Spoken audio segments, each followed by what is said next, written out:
Hello children, मैं मधुरमा श्रीवास्तव आज आपके लिए एक नया वैदिक मेथड लेके आई हूँ, द्वंद्व योग मेथड। इससे हम किसी बड़े से बड़े नंबर का भी स्क्वायर रूट आसानी से निकाल सकते हैं। आप अभी तक जो स्क्वायर रूट निकालते हैं वो डिवीजन मेथड से निकालते हैं। आप कहेंगे कि ये वैदिक मेथड क्यों जरूरी है, तो आप इससे पहले विलोगनम मेथड को देख चुके हैं कि कितनी इजीली हम स्क्वायर रूट निकाल सकते हैं।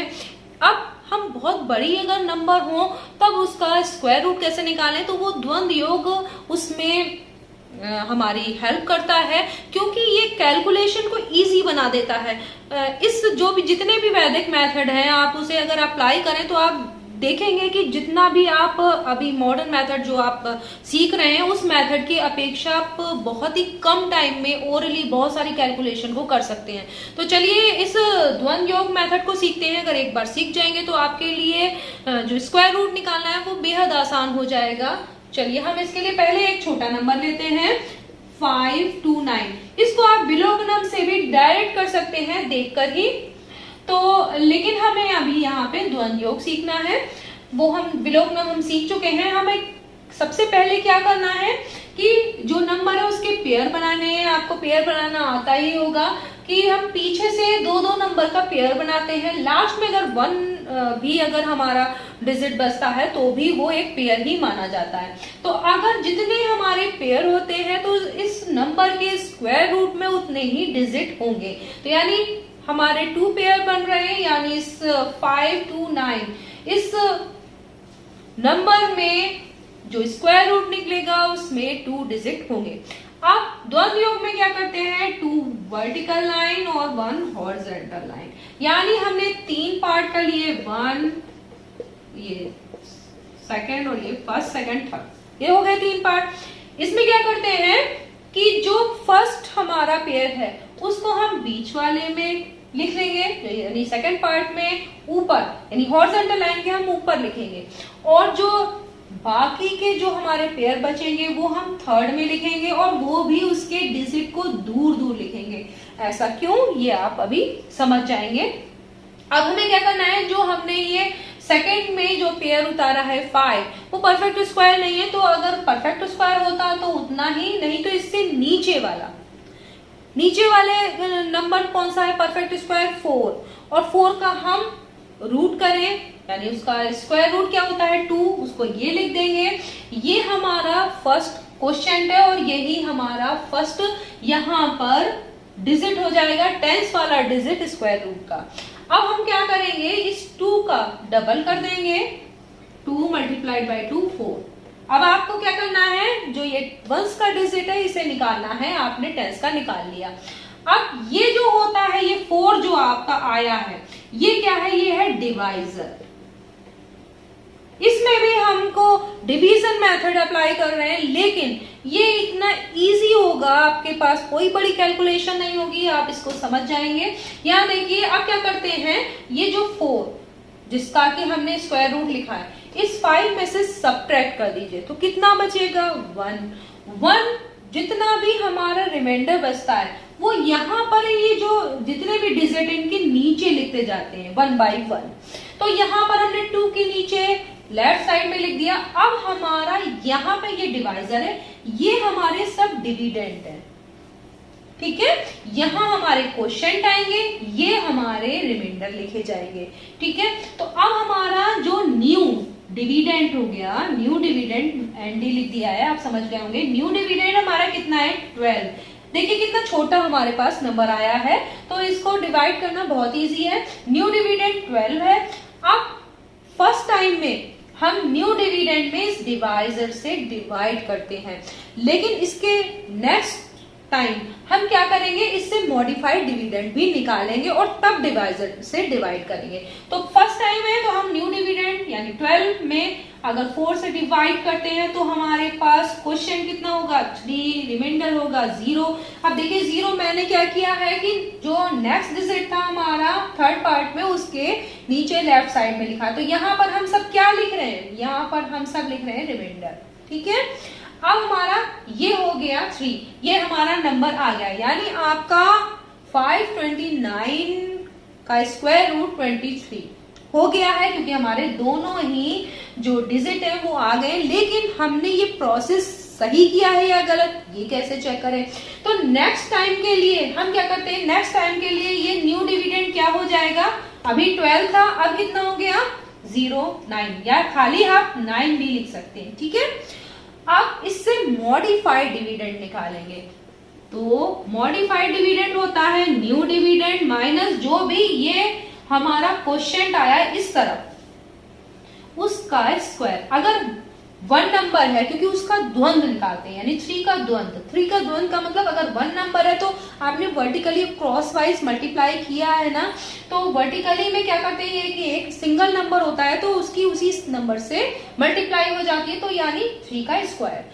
तो आप क्या करेंगे, न्यू डिविडेंड था 9, उसमें 3 का स्क्वायर कितना होता है 9, इसको हम सब्ट्रैक्ट कर देंगे 0।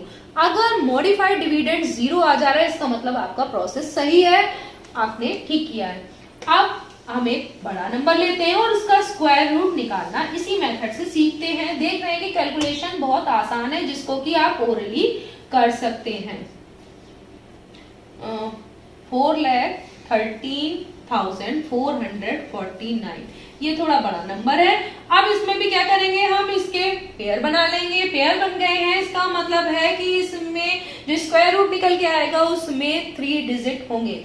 फिर से अगेन वैसे ही प्रोसेस अपनाते हैं। ये हमने कर लिया 2 vertical line 1 horizontal line. First pair को हम यहाँ लिखेंगे और बाकी के पेयर को जो डिजिट है उनको हम दूर दूर लिखेंगे, क्योंकि हमें यहाँ पर क्या लिखने हैं, रिमाइंडर लिखने हैं, ठीक है।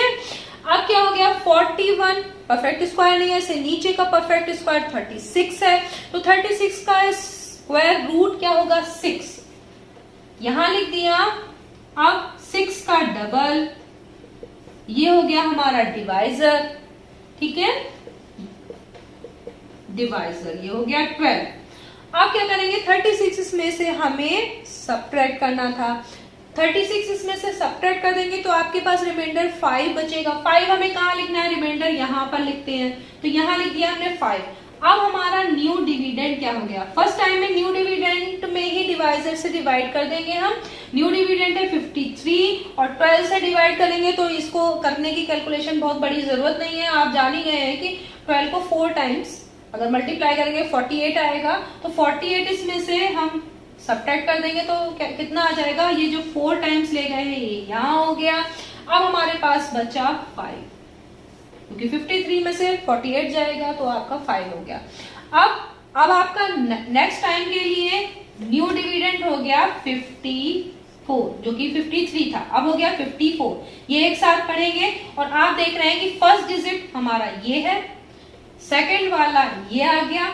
अब बस आपको वंस का डिजिट स्क्वायर रूट का निकालना है, तो कैसे करेंगे। अब हमारा जो न्यू डिविडेंड है 54 है, तो अब इससे मॉडिफाइड डिविडेंड भी निकालेंगे, क्योंकि मैंने बताया था फर्स्ट टाइम में हम न्यू डिविडेंड से ही काम चला लेते हैं, लेकिन अगली बार में हमको मॉडिफाइड, हर बार ऐसा ही करना है, हर बार मॉडिफाइड डिविडेंड में ही डिवाइजर से डिवाइड करेंगे। तो मॉडिफाइड के लिए क्या करेंगे आप, न्यू डिविडेंड माइनस, अब क्या होगा, जो हमारा वो है, जो ये 4 नंबर आया है क्वोशिएंट, क्वोशिएंट का द्वंद। द्वंद का मतलब होता है जैसे कि हमारा यहाँ पर अभी मैंने आपको बताया था 1 नंबर है तो इसका ही क्या हो जाएगा स्क्वायर, तो यहाँ 54 माइनस 4 का स्क्वायर 16, तो ये कितना आएगा, आप सब्ट्रैक्ट कर लेंगे 38। तो 38 में अब हम 38 को 12 से डिवाइड करेंगे, तो 3 टाइम्स जाएगा, वो हम यहाँ लिखेंगे और कितना हमारा रिमाइंडर बचेगा 2 हमने यहाँ लिख दिया। अब ये आपका आ गया, आपके सारे नंबर यहाँ पर डिजिट आ गए हैं, तो हमें पता चल गया है कि इसका स्क्वायर रूट होगा 643। लेकिन अब हमें क्या करना है कि हमको फिर से वही करना है ताकि हम जान पाए कि ये हमारा प्रोसेस सही है कि नहीं। तो न्यू डिविडेंड हमारा 24 हो गया, मॉडिफाइड निकालेंगे तो इसमें से ये अब 2 नंबर हो गए हैं, 2 नंबर इनका द्वंद निकालेंगे। तो जब हमारे पास पेयर में होते हैं, तो जब 2 डिजिट होते हैं तब हम क्या करते हैं, क्रॉस वाइज मल्टीप्लाई 4 3 4 3। तो इस तरीके से अगर जब हम करेंगे तो ये क्या हो जाती है 2 इंटू फर्स्ट इंटू सेकेंड, इस तरीके से, ठीक है।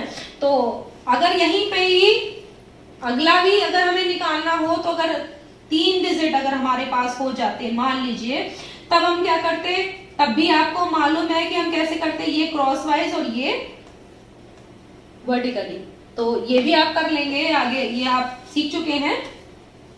तो क्या होगा, न्यू डिविडेंड है 24 और इसमें से ये जब मल्टीप्लाई करेंगे ये भी 24 आएगा, 0 मॉडिफाइड 0 हो गया। इसका मतलब है कि आपका प्रोसेस सही है और आपने सही प्रोसेस से ये द्वंद्व योग मेथड से आपने स्क्वायर रूट निकाल लिया है। तो बस एक चीज का बस ये याद रखना है कि द्वंद्व जो होते हैं, जब अगर हमारा एक डिजिट है तो उसका द्वंद्व होता है, जैसे हमने एक डिजिट 4 लिया, तो इसका अगर हम द्वंद्व निकालेंगे तो इसका द्वंद्व हो जाएगा इसी का स्क्वायर। अगर हमारे पास 2 डिजिट है 2 4, अब इनका द्वंद्व अगर निकालेंगे तो 2 इंटू फर्स्ट इंटू सेकेंड। अगर हमारे पास मान लीजिए 3 डिजिट है, इनका द्वंद्व निकालना है तो 2 into first into third plus 2 का स्क्वायर, यानी बीच वाले का स्क्वायर। इसी तरीके से आगे भी हम इसे प्रोसेस को अपनाएंगे। बच्चों, आपको ये समझ में आ गया होगा। Thank you.